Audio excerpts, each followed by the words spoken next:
Hey,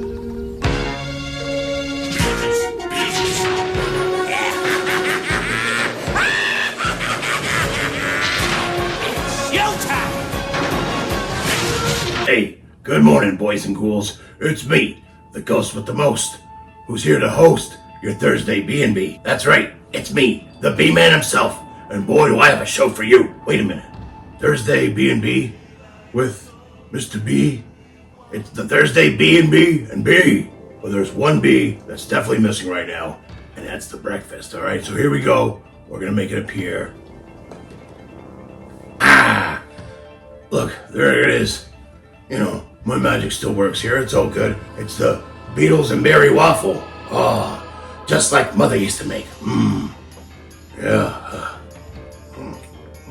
Good shit. Love it. Good to have you here. We got the breakfast now. But anyway, if you don't remember what the Thursday BnB is about, well, let me give you a reminder. It's kind of a condensed version of the TyRant classic show, Benches and Bumps. You know, you all love that. Only in this one, we're talking about the players that are relevant to the Thursday night game. And tonight, we got a couple real spooksters, don't we? Because the New York Jets are going to host the Houston Texans. Now this game might stink like my underarm. Yeah, we love our brand. But I'm sure we can sniff out some fantasy value here, can't we? I'm going to scare up some fantasy advice with pointless puns and mindless mayhem. And you may be asking, hey, what kind of qualifications you got? Well, let's see, I was a quarterback in college at Juilliard, and then I transferred to the Harvard Business School. I've spent my afterlife picking the brains of the likes of John Madden, Vince Lombardi, and Bill Walsh, and had a pretty good time doing that. Plus, I've seen Friday Night Lights about 167 times, and it keeps getting funnier every single time I see it. Not to mention, you're talking to the ghost with the most. Now, what do you think? Am I qualified? No? Well then, fuck you! Cause here it is. Bitches and bumps, bitches and bumps, bitches and bumps.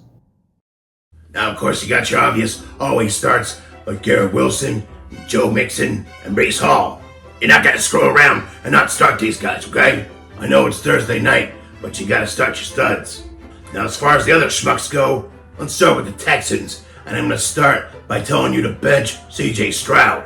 Are we witnessing a sophomore slump here? I hope not, but it looks that way so far. As right now, Stroud is the QB 23 on the season, and a lot of us drafted him as a top 5 QB.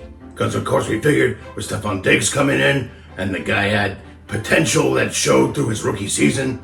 The guy was a hell of a talent, and he came off one hell of a rookie season, so why the hell hasn't he been able to do shit this season? I don't know. Somehow he's dropped off like a dump truck off the top of the Empire State Building. The rest of the schedule looks a bit softer, so you might hang on to him.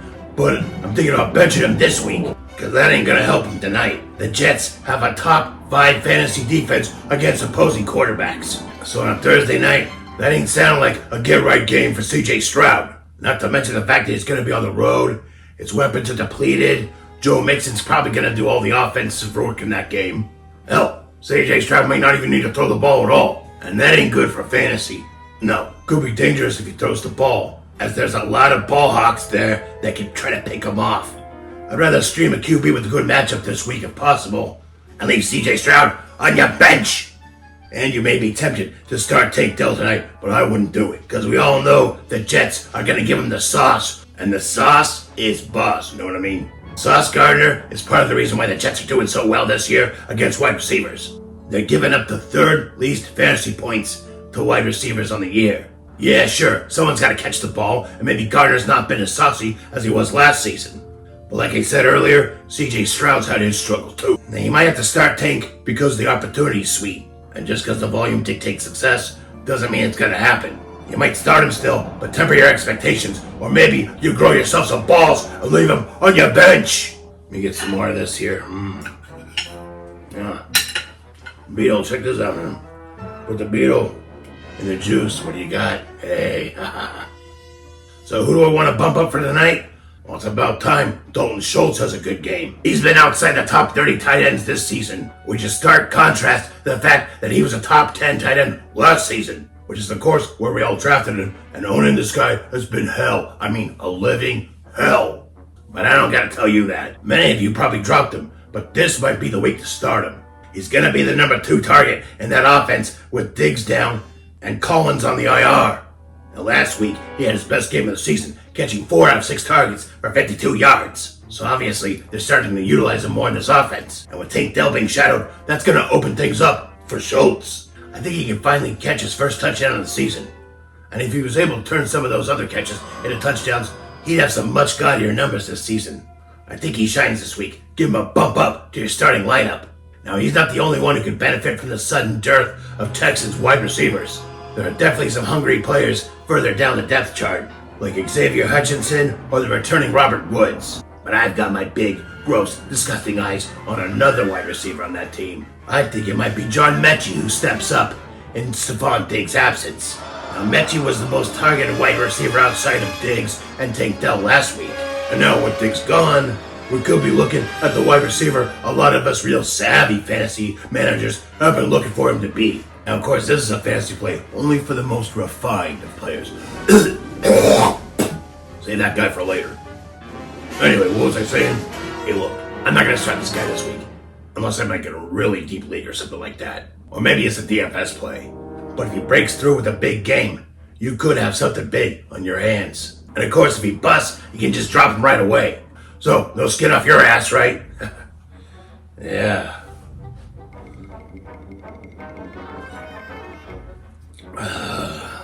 I like my Beetle drink. Not saying the B word. You're not going to get me to do that. Now let's move on to the Jets. And this week, I'm benching Tyler Conklin. The Conk has been serviceable in 4 of the last 6 games. But in this game, I think he gets conked out. Oh boy. See, the Texans are giving up the 3rd least fantasy points to opposing tight ends this season. And the Conk ain't exactly been set and forget. So you've been playing the matchups with him, and this ain't a good matchup this week. I think Adams is going to take some more of those touches away. Now, of course, Conklin could get one of those lucky touchdowns, but if he doesn't, his whole week could be a goddamn fucking disaster. And that's not a risk you want to take. You don't want any part of that shit. Believe me, there's gonna be better days to start Conklin, and this ain't one of them, so leave the bum on your bench. Or hell, you can drop him and stream tight end for a better matchup. Now, Aaron Rodgers might be over the hill, but he ain't headed for the grave yet. And he showed him this season, once he got hot, that he's got some left, at least from a fantasy perspective. Now, the Texans can score points even without their top 2 wide receivers. So the Jets are gonna need to probably throw a lot. And Houston is bottom 10 against quarterbacks in fantasy this year. So I expect Rodgers to look alive in this game, and he could be a good bye-week filler for you Brock Purdy owners out there. Hell, Houston made Richardson look good. They made Drake May look like a breakout rookie. So I think crazy old A-Rod could have a good game here. Plus, the guy looks pretty good for age. Plus, the guy looks pretty good for his age. Hey, look at that right there. Look at that. He looks good. He kind of looks a little bit like John Aston in the original Addams Family, right? And hey, speaking of Addams Family, my other bump for the Jets this week is Devontae Adams. Name puns. You know I love him. Adams, of course, is Rodgers' old go-to. And Adams has had another full week of practice with his new team. So he's starting to gel with the rest of the squad. Plus, this will be his home debut with the Jets. And he's going to be doing it in prime time on Thursday night with his old buddy, Aaron Rodgers. Hey, what more do you want? It's showtime. Same thing I said about Rodgers can basically be used here. If Rodgers has a good game, then so are his pass catchers, right? And we know that Houston hemorrhages the 8th most fantasy points to opposing quarterbacks. So I think tonight we see the old duo do their thing. The monsters are out tonight, and that could be monster fantasy points for you. Especially if you start Adams, so bump him up to your starting lineup, at least your flex position. And finally, my sleeper for the Jets is Mr. Stud or Mr. Dud, depending on which week he's in. But this season, there's been no Studley, just Mr. Dudley. I'm of course talking about Mike Williams. When he's been healthy, he's been great, and that's the only issue, because it's not his talent, it's his health. But he's healthy right now, and no, he hasn't got much attention this season.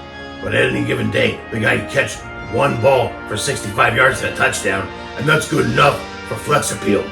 And certainly good for a cheap DFS play. No, I'm not starting him over your normal starters. But if you're in a deep league, really desperate on injuries, or you're playing the daily game for Thursday, he's got a ghost of a chance to pay off for you. Okay, listen, I know, that's terrible, but I had to come up with something for the sleeper for the Jets. Honestly, fuck it, I'm not even getting paid for this shit. Alright, I told them I'd come here, I'd do your little thing, it's Halloween, I get a lot of requests, people want to show me up for signings and shit like that. Hey, I don't got time for that, I don't like that kind of shit, alright? This is what I'm telling you, I don't do any more than 2 shows a day, okay? I won't do it, alright? So, I'm gonna finish this breakfast, I'm gonna sit here and do this, alright? I'm hungry, I'm gonna finish these Beatles and everything. You can just sit here and watch me, or you can go fuck yourself, I don't really care. But you know what? Good luck with your lineups this week, alright? And if you want some real one-on-one advice, go ahead and sign up at the TyRant. You'll find his Patreon down there in the description. Have a happy Halloween, good luck this week, and go fuck yourselves, alright? Now I'm just gonna eat this here. Yeah.